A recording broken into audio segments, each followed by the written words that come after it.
तरया या स्वयं पद्मनाभस्य मुख पद्माद्विनीयः श्रिता। अथ ध्यानम्। शांताकारं भुजग शयनं पद्मनाभं सुरेशं विश्व आधारं गगन सदृशं मेघवर्णं शुभांगम। लक्ष्मीकांत कमल नयन योगिभिः ध्यान गम्यं वंदे विष्णु भव भयहरं सर्व लोकैकनाथम्। यं ब्रह्मा वरुणेन्द्र रुद्रमृतः स्तुन्वन्ति दिव्यैः स्तवैर्वेदैः सांग पद क्रमोपनिषदे गायन्ति यं सामगाः। ध्यान अवस्थित तद्गतेन मनसा पश्यन्ति यं योगिनो यस्यान्तं न विदुः सुर असुरगणा देवाय तस्मै नमः। वसुदेव सुतं देव कंस चाणूर मर्दनम देवकी परमानंदम कृष्ण वंदे जगद्गुरुं। नमस्कार दोस्तों, श्रीमद् भगवद गीता के तीसरे अध्याय की हमारी ज्ञान में यात्रा में आपका स्वागत है। आज हम श्लोक 20 पर चर्चा करेंगे, जहां भगवान श्री कृष्ण कर्म के महत्व को और अधिक गहराई से समझाते हैं। कल हमने श्लोक 19 पर चर्चा की थी, जहां श्री कृष्ण ने निष्काम कर्म की महत्ता पर जोर दिया और बताया कि हमें कर्म तो करना चाहिए, लेकिन बिना किसी फल की आसक्ति के। आज का श्लोक है कर्मण्येव हि संसिद्धिमा स्थिता जनकादया लोक संग्रह में वापी संपश्यन् कर्तुमर्हसि। श्री कृष्ण यहाँ कहते हैं कि राजा जनक और अन्य महान व्यक्तियों ने भी केवल कर्म द्वारा ही सिद्धि प्राप्त की है। इसलिए दूसरों का कल्याण करने के लिए भी आपको कर्म करना चाहिए। इसका अर्थ यह है कि हमें न केवल अपनी आत्मोन्नति के लिए बल्कि समाज और लोगों के कल्याण के लिए भी कर्म करना चाहिए। भगवद गीता अध्याय 3 श्लोक 20। जनकादि के दृष्टांत से कर्म करने के लिए प्रेरणा। श्लोक 20। कर्मण्येव हि संसिद्धिमा स्थिता जनकादयः लोक संग्रह में वापी संपश्यन् कर्तुमर्हसि। उच्चारण की विधि। कर्मणा एव हि संसिद्धिम आस्थिता जनकादयः लोक संग्रहम एव अपि संपश्यन् कर्तुम अर्हसि। 20। जनकादयः अर्थात जनकादि ज्ञानी जन भी कर्मणा अर्थात आसक्ति रहित कर्म द्वारा एव अर्थात ही संसिद्धिम अर्थात परम सिद्धि को आस्थिता अर्थात प्राप्त हुए थे, ही अर्थात इसलिए, तथा लोक संग्रहम अर्थात लोक संग्रह को संपश्यन् अर्थात देखते हुए, अपि अर्थात भी, तू कर्तुम अर्थात कर्म करने को, एव अर्थात ही, अर्हसि अर्थात योग्य है, अर्थात तुझे कर्म करना ही उचित है। व्याख्या। कर्मण्येव है जनकादयः आदि पद प्रभृति आरंभ तथा प्रकार दोनों का वाचक माना जाता है।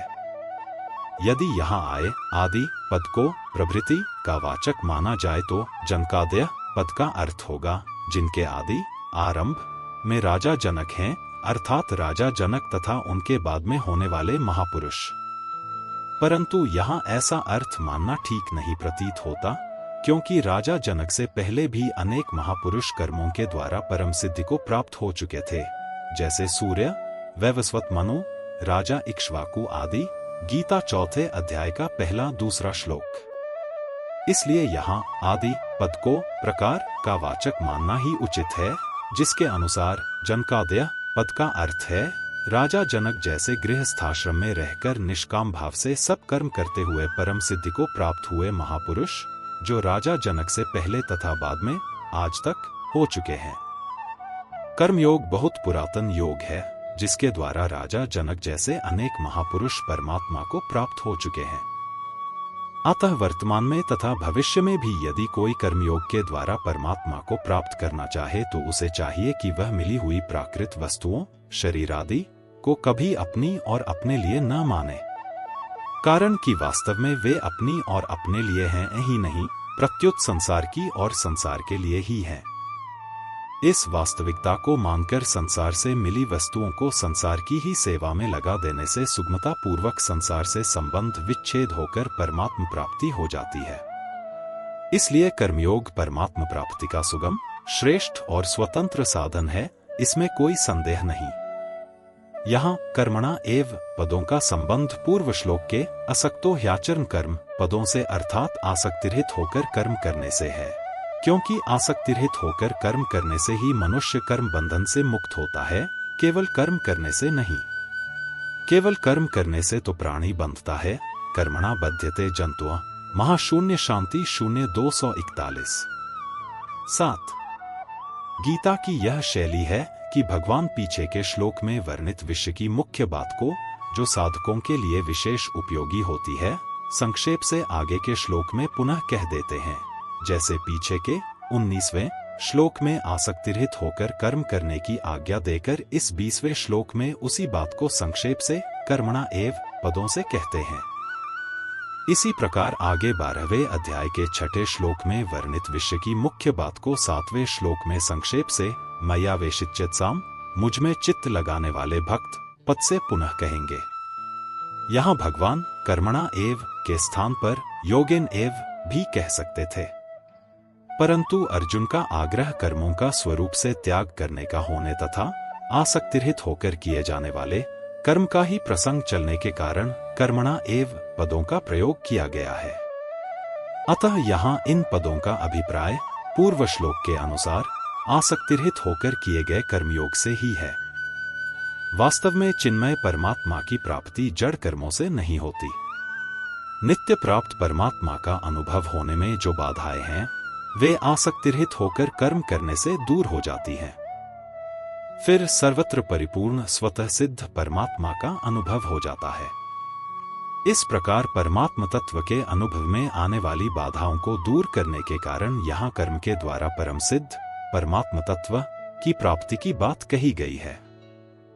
परमात्म प्राप्ति संबंधी मार्मिक बात। मनुष्य सांसारिक पदार्थों की प्राप्ति की तरह परमात्मा की प्राप्ति को भी कर्मजन्य मान लेते हैं। वे ऐसा विचार करते हैं कि जब किसी बड़े उच्च पदाधिकारी मनुष्य से मिलने में भी इतना परिश्रम करना पड़ता है, तब अनंत कोटि ब्रह्मांड नायक परमात्मा से मिलने में तो बहुत ही परिश्रम, तप, व्रत आदि करना पड़ेगा। वस्तुतः यही साधक की सबसे बड़ी भूल है। मनुष्य योनि का कर्मों से घनिष्ठ संबंध है।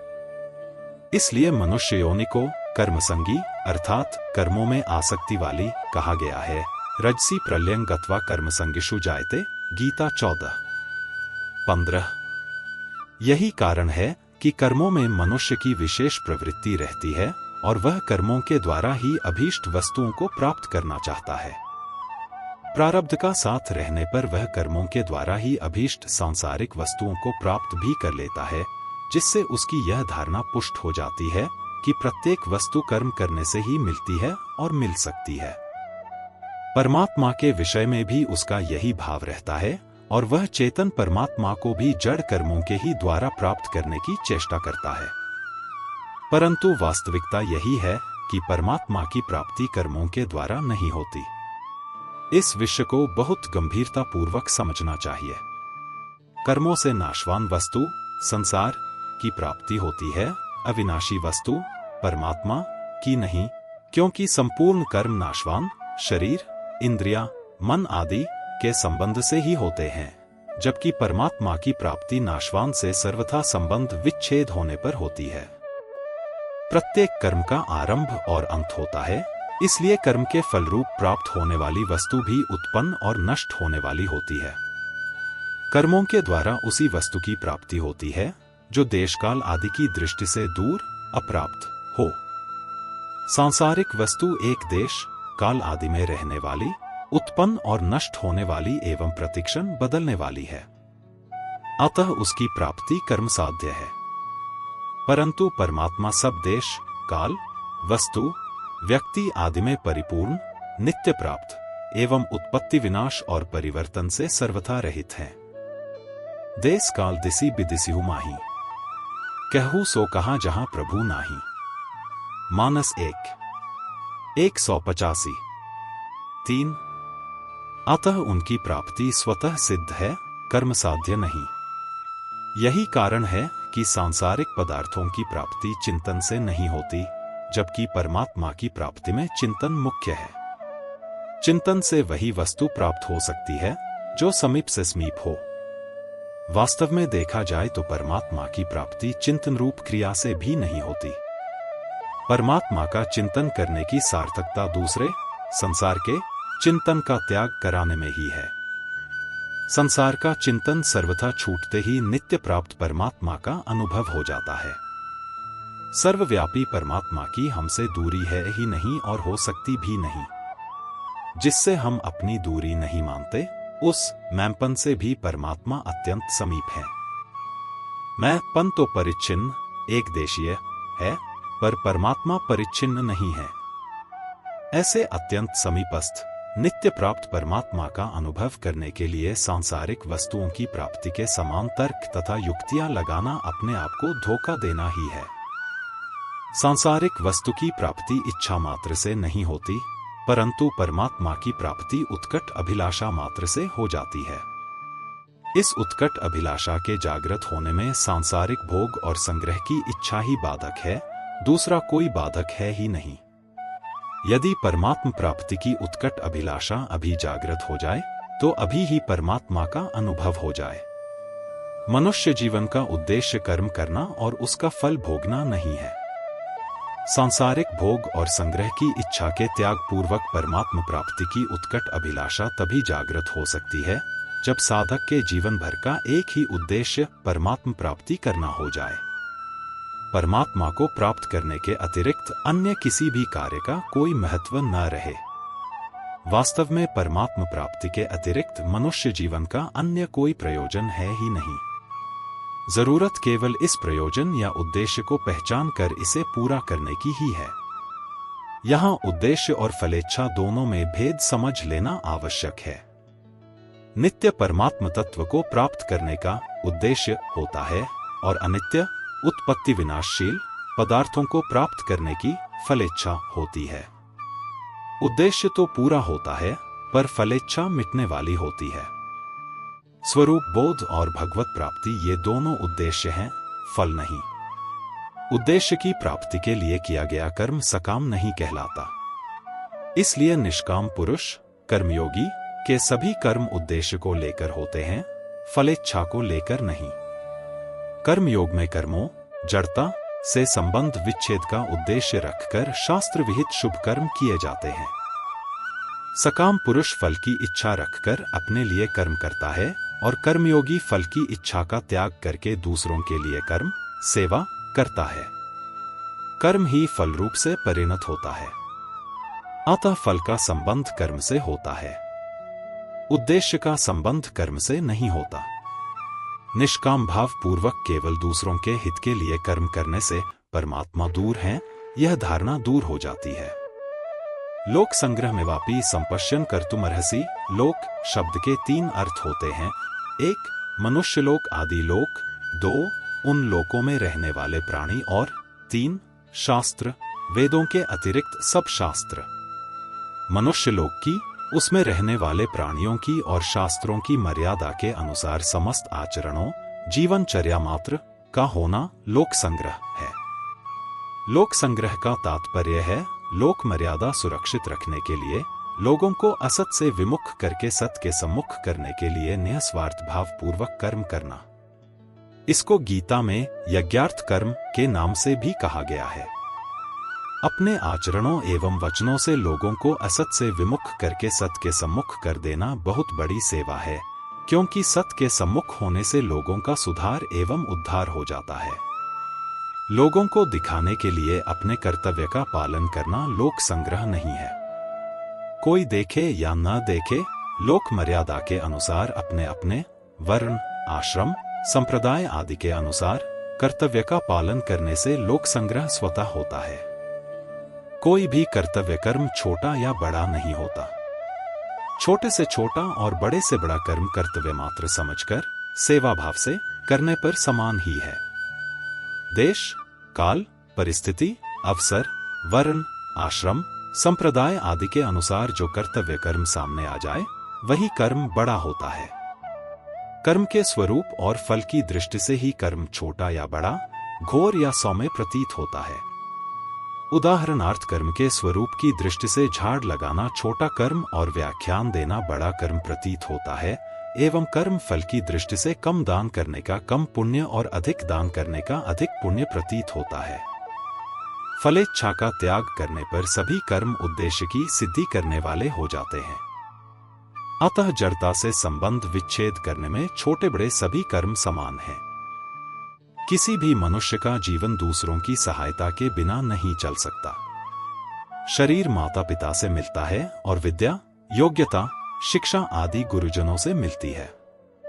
जो अन्न ग्रहण करते हैं वह दूसरों के द्वारा उत्पन्न किया गया होता है। जो वस्त्र पहनते हैं वे दूसरों के द्वारा बनाए गए होते हैं। जिस मकान में रहते हैं उसका निर्माण दूसरों के द्वारा किया गया होता है। जिस सड़क पर चलते हैं वह दूसरों के द्वारा बनाई गई होती है, आदि आदि। इस प्रकार प्रत्येक मनुष्य का जीवन निर्वाह दूसरों के आश्रित है। अतः हर एक मनुष्य पर दूसरों का ऋण है, जिसे उतारने के लिए यथाशक्ति दूसरों की निस्वार्थ भाव से सेवा, हित करना आवश्यक है। अपने कहलाने वाले शरीर आदि संपूर्ण सांसारिक पदार्थों को किंचन मात्र भी अपना और अपने लिए न मानने से मनुष्य ऋण से मुक्त हो जाता है। परिशिष्ट भाव यहाँ आए कर्मणैव ही संसिद्धिमास्थिता पदों से सिद्ध होता है कि कर्मयोग मुक्ति का स्वतंत्र साधन है। जनकादि राजाओं ने भी कर्मयोग के द्वारा ही परम सिद्धि प्राप्त की, क्योंकि उन्होंने केवल दूसरों की सेवा के लिए, उनको सुख पहुंचाने के लिए ही राज्य किया, अपने लिए राज्य नहीं किया। लोक संग्रह में वापी संपश्यन कर्तुमर्हसे पदों का तात्पर्य है कि तेरे को लोगों में कर्मयोग का यह आदर्श स्थापित करना चाहिए कि कर्मयोग का पालन करने से परम सिद्धि की प्राप्ति हो जाती है। संबंध कर्म करने से लोक संग्रह कैसे होता है, इसका विवेचन भगवान आगे के श्लोक में करते हैं। कल के एपिसोड में हम श्लोक 21 पर चर्चा करेंगे, जहां भगवान श्री कृष्ण आदर्श नेतृत्व के बारे में महत्वपूर्ण शिक्षा देंगे। दोस्तों, अगर आपको आज की यह चर्चा उपयोगी लगी हो, तो कृपया इस वीडियो को लाइक और शेयर करें। चैनल को सब्सक्राइब करें और अपने कमेंट्स में बताएं कि आप इन श्लोकों की शिक्षा को अपने जीवन में कैसे अपनाते हैं। कल मिलते हैं नए श्लोक की व्याख्या के साथ। तब तक कीप लर्निंग, कीप ग्रोइंग। बोलो ग्रंथराज श्रीमद् भगवद गीता जी की जय। जय श्री कृष्ण।